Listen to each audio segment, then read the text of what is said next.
Halo semuanya, kembali lagi bersama saya Johan di Jurnal Trading ID. Jadi pada kesempatan video kali ini kita akan membahas kembali untuk update dari pergerakan XYUSD atau gold ini sendiri. Kemudian kita juga akan membahas mengenai DXY ya. Lalu di sini saya mau sedikit menambahkan pembahasan mengenai OI data ya. Di sini untuk yang 1 DTE, day to expire. Dan kita sebelum bahas ya untuk gold dan DXY lebih lanjut, kita mau bahas dulu untuk news hari ini gitu. Nah, yang pertama kita lihat dulu untuk yang yesterday.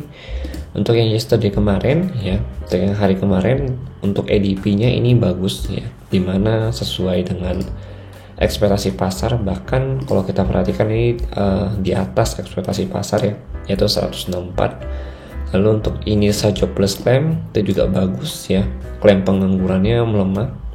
Lalu untuk S&P Global Service itu juga bagus ya, dimana 51.4 dari yang sebelumnya ke 50.8 gitu. Jadi overall untuk kemarin news itu bagus untuk USD. Lalu untuk inventory oil juga di sini kalau kita perhatikan ya, untuk oil ini berkurang ya, dari yang 7.000 sekarang ada di kurang lebih di 5.500 gitu. Nah, kemudian kalau kita perhatikan lagi untuk hari ini itu ada NFP gitu.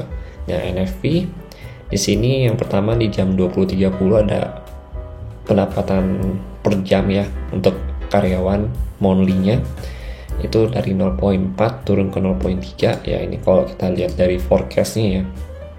Dari forecast yang di sini ini memang datanya itu kurang bagus ya. Ini minus.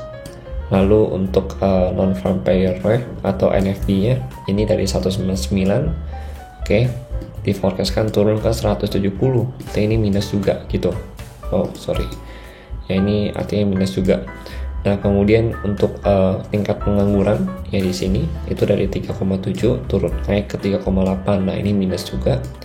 Lalu untuk ISM ya non manufacturing di jam 10 malam itu dari 52.7 ke 52.6. Nah ini kok kita lihat dari forecastnya negatif semua gitu. Tapi let's see, soalnya kalau kita perhatikan kan dari data ADP yang kemarin yang di sini itu bagus gitu. Jadi ada potensi NFP ini bagus ya. Masih ada potensi nih, ini baru potensi ya, baru potensi kalau NFP ini bagus gitu. Jadi let's see aja. Soalnya kalau kita lihat juga dari data yang kemarin ya di hari Kamis dari hasil ADP juga bagus, klaim pengangguran juga berkurang ya, artinya kan untuk gaji yang dibayarkan itu harusnya lebih besar ya dari yang diforecastkan gitu ya, dan juga harusnya ini bisa lebih besar dari 199 gitu. Tapi let's see aja bagaimana ya. Untuk lebih jelas kita pasti akan nunggu juga untuk data aktualnya ini rilis gitu. Jadi sebelum data aktual rilis kita belum bisa tahu nih apakah dampaknya bagus atau enggak gitu, dan harus agak berhati-hati juga pada saat trade NFP seperti ini karena memang data dan forecastnya ini agak rancu untuk NFP-nya gitu. Jadi memang kalau kalian mau trade di NFP itu pastikan kalian menggunakan akun khusus ya untuk NFP, dimana akun itu memang dikatakanlah akun perang gitu untuk NFP pada saat trading NFP itu sendiri gitu. Oke, jadi kalau memang sesuai dengan forecast ya negatif semua, maka si indeks dolar ini akan nyungsep lagi gitu. Indeks dolar akan nyungsep, terus gold ini akan kembali naik lagi gitu. Oke. Tapi kalau misalkan datanya sesuai dengan patokan atau acuan dari data yang kemarin ya, dari ADP dan juga klaim pengangguran ya, yaitu kalau kita perhatikan memang harusnya bagus gitu, harusnya bagus kalau patokannya dari data yang kemarin gitu ya. Tapi let's see aja bagaimana ya nanti untuk DXY kedepannya di jam 8.30 gitu atau jam 8 malam. Nah kemudian ada CPI nih dari Euro ya, ada Euro CPI ini jam 17.00 atau jam 5 sore, harus hati-hati juga untuk Euro sama GBP ya, itu biasa ngaruh keduanya. Itu previousnya dari 2.4 ke 3.0 nih, ini menguat ya. Kalau menguat berarti harusnya si Euro USD ini melanjutkan kenaikannya ke atas gitu, positif soalnya untuk Euro sama GBP. Oke, itu ya, itu untuk news hari ini gitu. Nah, kemudian kita mau lihat dulu untuk XAUUSD ya. Jadi XAUUSD untuk kalian yang kemarin kita ada sempat share juga ya beberapa analisa ya, semoga kalian dapat juga untuk area sell-nya itu kemarin kurang lebih di sini ya. Pokoknya sebelum dia break 58.48 ya di sini. Oke, kemudian untuk hari ini dia naik lagi untuk goldnya. Jadi dari penurunan yang kemarin nih dari 48 ini ke 50, dia cuma turun sampai kurang lebih ke 2037 gitu ya di sini. Tapi udah oke lah ya, penurunannya sudah cukup tajam gitu. Jadi untuk kita yang scalping pada saat news pun sebenarnya udah sangat oke gitu. Nah, kemudian ini kalau kita lihat memang ada trend lain lagi baru ya, 1 2 3 4 di sini ada trend lainnya. Nah, trend lainnya ini nih yang harus kita perhatikan lagi untuk hari ini gitu. Nah, ini kalau kita perhatikan untuk level resisten itu masih sama, yaitu di 2048 2050 ya untuk resisten zone-nya. Kemudian untuk trend line sebagai area support yaitu di 42 sama 44 gitu ya di sini. Oke, itu untuk areanya gitu. Jadi ini area sell pertama, area buy pertama itu selama bertahan di atas trendline ini atau di 4244 gitu. Tapi ini kalau kita perhatikan ya, dia potensi masih sideways gitu sampai nunggu si news NFP ini sendiri gitu. Tapi let's see aja, soalnya area 44 sama 42 ini agak riskan gitu untuk area buy juga. Oke. Nah, kemudian kalau kita perhatikan untuk next buy zone itu masih sama di 2033 ya, 2030. Lalu untuk next selling point-nya itu ada di 2054, 2057 ya. Lalu ada di 2065 sampai 2066. Jadi selling point pertama, kedua, ketiga gitu. Oke. Nah, kemudian untuk area buy point, nah ini high risk 1, medium risk, yang ketiga itu di sini. Ya. Ketiga itu kurang lebih di level harga 2016 ya sampai 2020 gitu. Oke, kemudian kalau kita perhatikan lagi dari DXY, soalnya memang gimana ya, DXY ini agak melemah dan memang masih belum bisa break dari 102.6 nih dari kemarin gitu. Ya, ini areanya. Kalau kita perhatikan juga ini jadi area supportnya dia, lalu di breakout ya sama si DXY. Dan sampai saat ini pun dia belum bisa break nih dari area resistennya. Jadi ini support become resistant gitu. Yang dia belum bisa break, jadi masih ada potensi nih dia untuk balik lagi retest ke 23.6 yaitu di 102.20 ya. Dan jika memang hasil newsnya NFP ini bagus untuk DXY bisa potensi untuk break dari 102.6, kemudian melanjutkan kenaikan kemana, ke sini ke 38.2 yaitu 103.18 gitu untuk DXY itu sendiri. Tapi memang jika memang hasil reportnya itu kurang bagus ya, DXY bisa break dari 102.20 ya, lalu bisa retest kembali. Paling dekatnya itu adalah di level harga 101.74 sampai di Fibo 11 yaitu di 101.36 kembali gitu, karena ini adalah area support dari DXY itu sendiri gitu.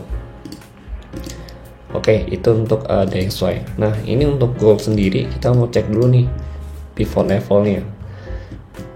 Oke, ini untuk pivot level. Jadi kalau kita perhatikan gold itu dibuka di atas pivot level ya. Nah, kita kasih bubble-nya dulu di sini. Nah, ini. Nah, pivot level di 2043 ya, poin 2. Nah, ini dia dibuka di atas pivot level, artinya pergerakannya itu masih dikuasai oleh pihak seller itu sendiri gitu. Pihak buyer.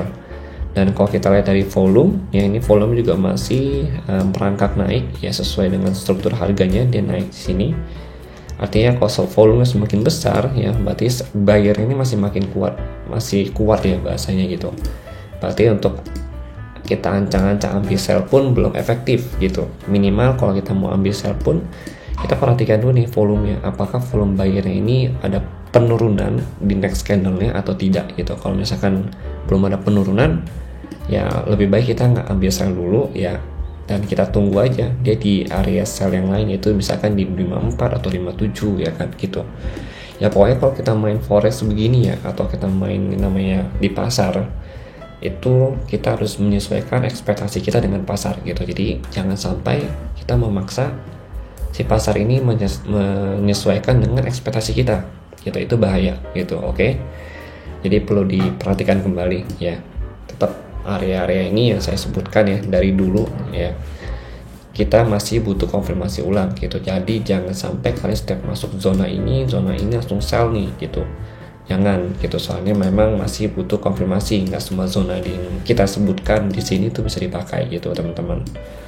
Oke, itu ya untuk gold ini sendiri. Untuk R1 itu untuk S1 itu ada di 2036 ya, di low yang kemarin. Nah kemudian untuk S1 R1 nya itu tepat di 2050 ya, di height yang kemarin di sini. Kemudian untuk S2 itu di 2059 di sini.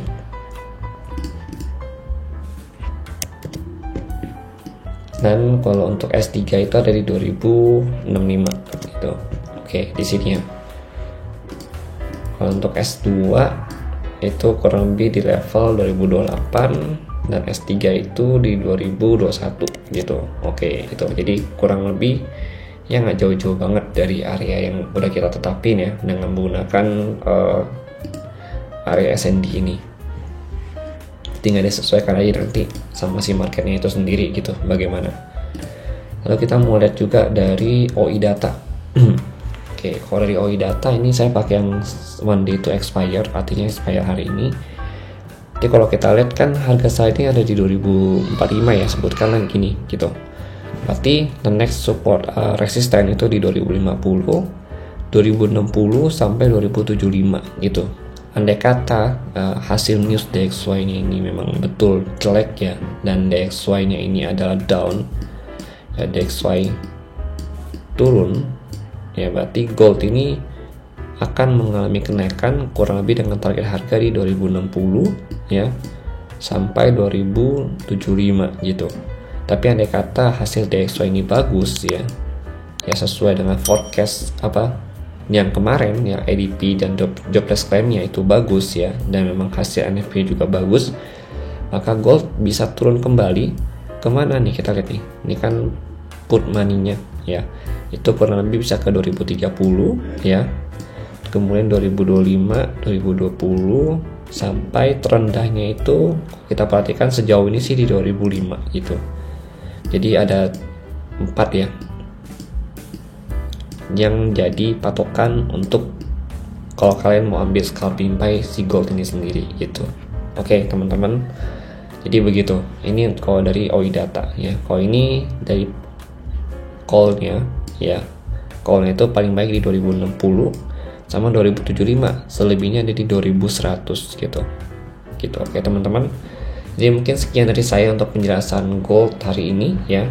Secara pergerakan untuk gold sendiri ya, untuk saat ini sih memang kalian bisa perhatikan 2050 terlebih dahulu ya, ini jadi area kuncinya untuk intraday. Selama dia belum bisa break dari 2050 berarti masih bisa untuk scalping sell ya, dan potensi untuk retest kembali ke 2033 sampai 2030. Tapi kalau dia udah break dari 2050 maka kita cuma bisa ngambil buy ya dengan target di 2054 sampai worst case-nya 2065 kembali gitu. Nah kalau misalkan kalian ada dapat nih 2057 sell misalkan contoh ya, berarti kalian jangan langsung targetin di 2030 sama 32 yang di sini gitu, tapi targetin lah misalkan andai kata 2057 ya di sini sampai 2054, berarti targetnya hanya sampai di 2050 sama 48 begitu. Sama halnya seperti di 2065 sama 67 gitu.